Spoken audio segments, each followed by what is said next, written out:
Hello everyone, চলে এলাম আবারও একটা রেসিপি নিয়ে। এই রেসিপিটা একবার হলেও ট্রাই করে দেখতে পারেন।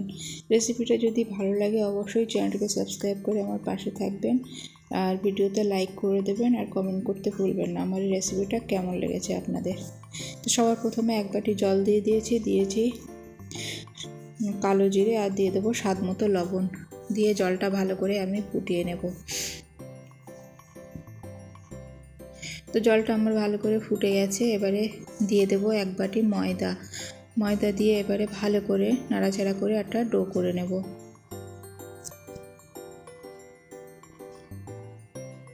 তো ময়দাটা আমার রেডি হয়ে গেছে, ডোটা রেডি হয়ে গেছে। এবারে ডোটা আমি নামিয়ে নেব।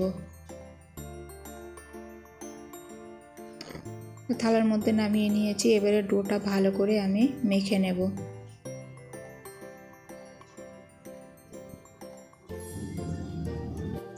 তো ডোটা আমার মাখা হয়ে গেছে। এবারে ডোটা আমি একটু রেস্টে রেখে দেবো ঢাকা দিয়ে। এবার একটা আমি পুর বানিয়ে নেব। দিয়ে দিয়েছি 1 চামচের মতন সরিষার তেল, দিয়ে দেবো একটু আদা কুচি, দিয়ে দেবো কাঁচা লঙ্কাটা আপনাদের ঝাল অনুযায়ী দিতে পারেন। এবারে ভালো করে আমি নাড়াচাড়া করে নেব।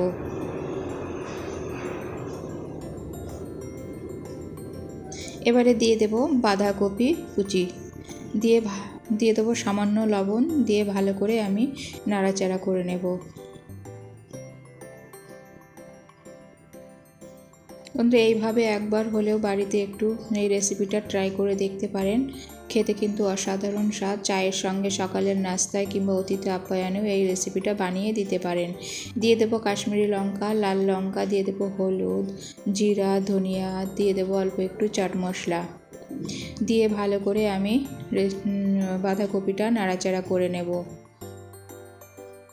আর দিয়ে দেবো একটা ডিমটা দিয়ে ভালো করে আমি একটু ভাজা করে নেব। আর দিয়ে দেবো অল্প করে একটু এলাচ গুঁড়ো, দিয়ে ভালো করে নাড়াচাড়া করে, আর দিয়ে দেবো একটু ধনেপাতা, দিয়ে আমি পুরটা নামিয়ে নেব। আটাটা আমি আবার একটু ভালো করে মেখে নেব। এর থেকে নিয়েছি অল্প একটু লেচি, দিয়ে ভালো করে আমি একটা বড় রুটি বানিয়ে নেব।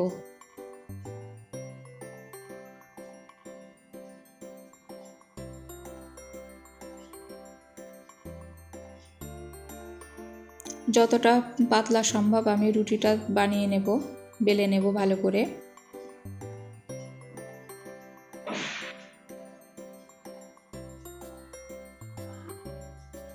তা রুটিটা আমি অনেকটাই পাতলা করে বেলে নিয়েছি।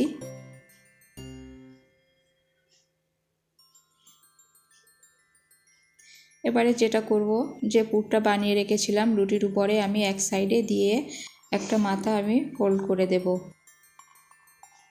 দিয়ে এবার একটা গ্লাসের সাহায্যে আমি কেটে নেব।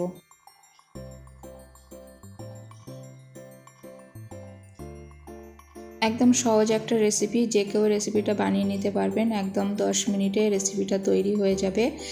এইভাবে একবার হলেও বাড়িতে ট্রাই করে দেখবেন, খেতে কিন্তু অসাধারণ ছিল। তো আমার একটা পিঠা তৈরি হয়ে গেছে।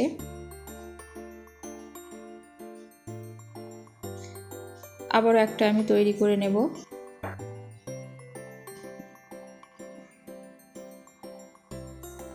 মাথাটা মুড়িয়ে দিয়ে এবারে গ্লাস দিয়ে কেটে নেব।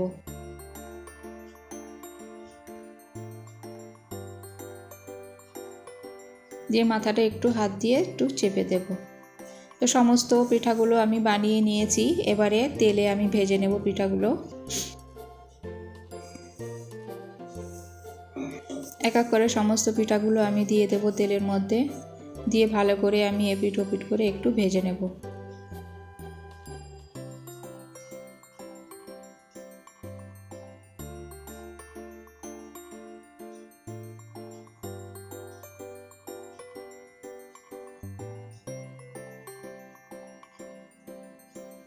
আমার ভাজা হয়ে গেছে, এবারে উঠিয়ে নেব।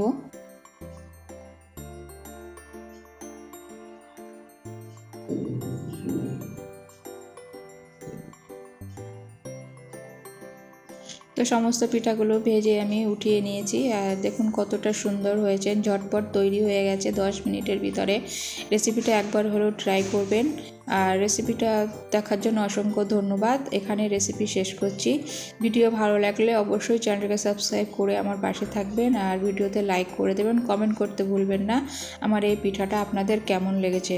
তো টাটা, বাই বাই।